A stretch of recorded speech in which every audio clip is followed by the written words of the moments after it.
The Fed is indicating a pause on raising interest rates, and because of that news, the stock market has had a positive response. And with the potential for improving markets, it may be a good time to revisit your high growth ETF options. That's why I'll be covering the top 5 ETF within the high growth technology sector. And my criteria for selecting these technology ETF comes down to 4 main points. The first being the ETF has to have majority of holdings in technology companies. Next, I am not listing any leveraged ETF, even if they are in technology. Number 3 is that it must have the highest ranking score of its peers. The score is a weighted score that I created based on total returns over year to date, 1 year, 3 year, 5 year, and also the expense ratio. And the last criteria is a focus on diversity in the companies for the top 10 holdings, meaning there can't be that much overlap in the top 10 holdings for each ETF. If I had picked the top 5 technology ETF without this criteria, I'm pretty sure they'd all look the same with all the same holdings. And there is no point in me covering 5 near identical ETF.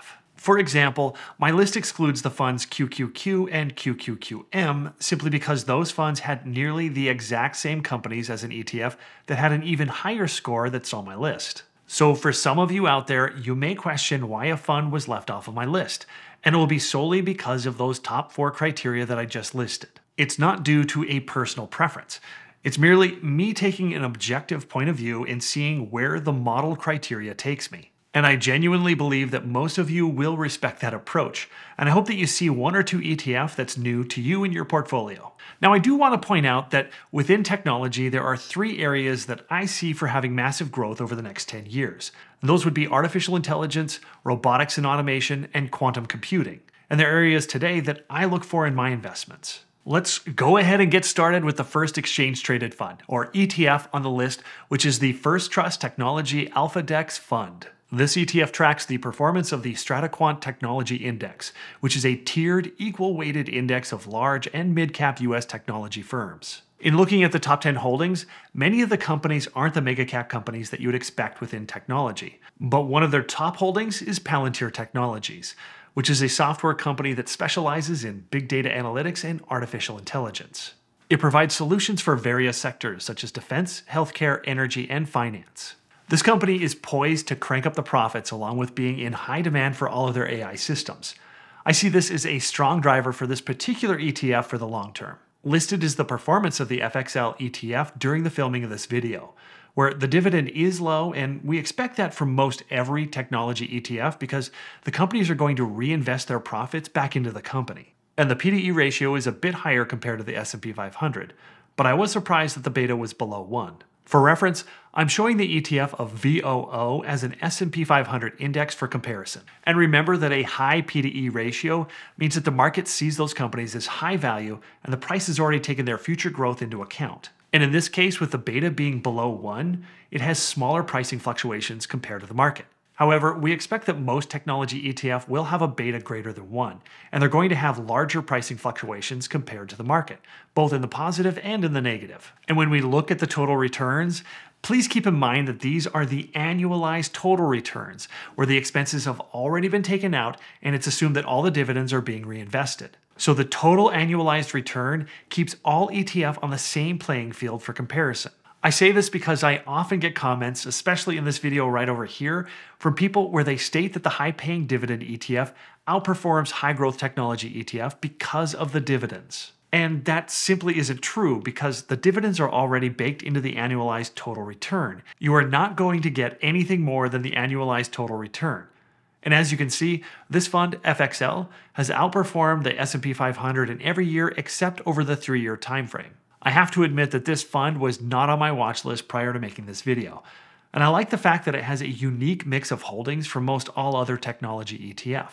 And the fact that it has a lot of mid-cap companies gives it a lot of room for extreme growth. I want to take a moment and thank today's sponsor, Eureka Lithium, where they seek to educate people like us on who they are and why they are a key stakeholder in providing us a localized source of lithium.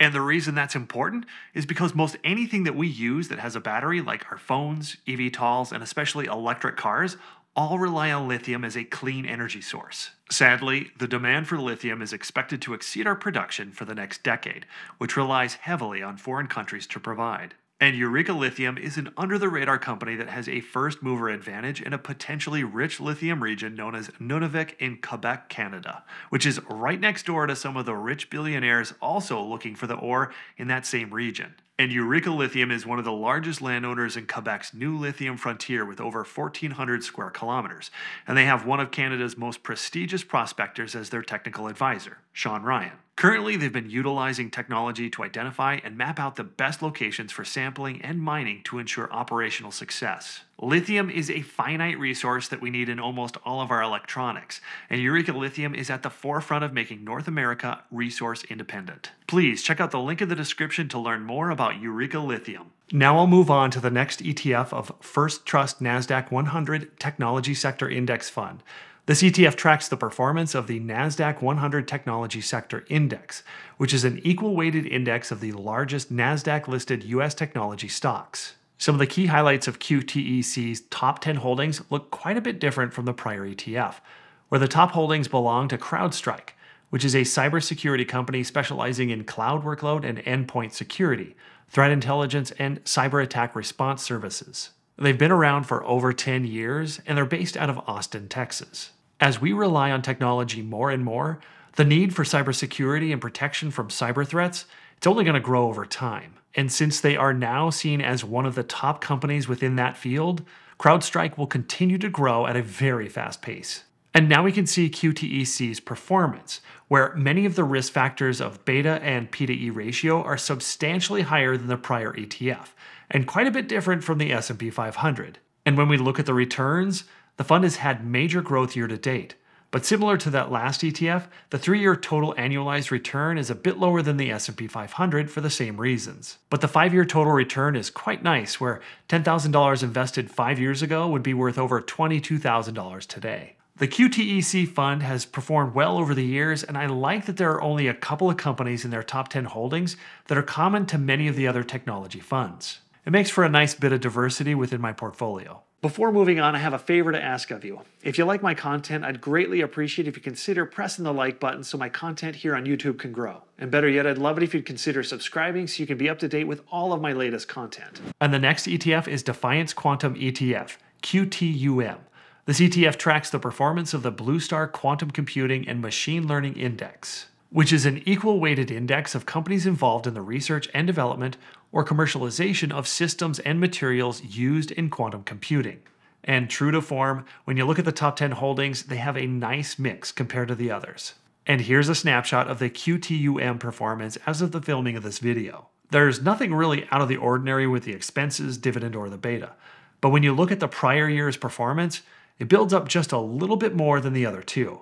Or if you'd invested $10,000 5 years ago, it would be worth over $24,000 today. This ETF implies in its name that it focuses mostly on quantum computers, and it does in small quantities. But for the most part, it's in the areas of AI and automation, which are still part of the massive growth drivers that we really want.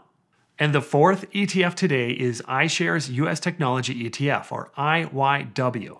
This ETF tracks the performance of the Dow Jones US Technology Index, which is a market cap weighted index of the largest publicly traded companies in the technology sector of the US equities markets.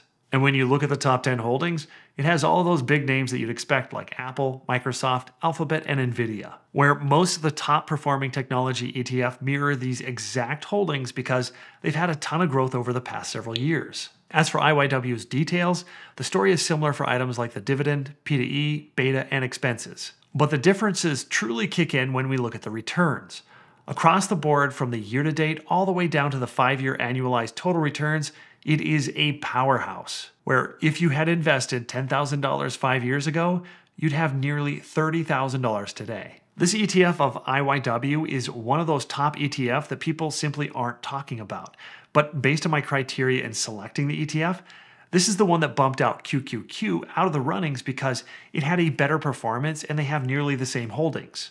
And the next ETF to review is the VanEck Semiconductor ETF with the ticker symbol SMH. This ETF tracks the performance of the MVIS US listed semiconductors 25 index, where the top 10 holdings are all specific to the semiconductor industry, where it does have a little bit of overlap with some of the other ETF, but it isn't by a large margin. And this ETF puts a lot of weight into the top 2 holdings, which could be its guide to success, but it could also be its largest risk. With regards to the performance of the SMH ETF, the numbers are similar, but the beta is the highest of the group, meaning that the pricing can have the highest high and also the lowest low. These types of ETF are meant for the long-term investor. And when we look at the returns, this ETF is on another level.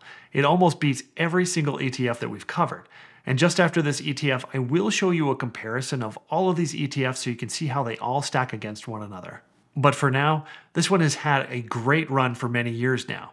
And if you had invested $10,000 5 years ago, it would be worth over $35,000 today. That's nearly twice the return that you'd be getting from the S&P 500. And as I mentioned earlier, I'll quickly show on the screen the comparison of all the ETF for you to see how they all shook out. And if you're interested, let me know in the comments if you want to see the comparison that I did for all 150 ETF that I've done in making this particular video. Overall, I believe that I've been able to deliver a few ETF that maybe you haven't been looking at prior to this video, simply because I added that extra layer of trying to keep them unique to one another within their holdings. I hope that you found some value in this video, and let me know in the comments if there are any other sectors that you want me to do a deep dive into.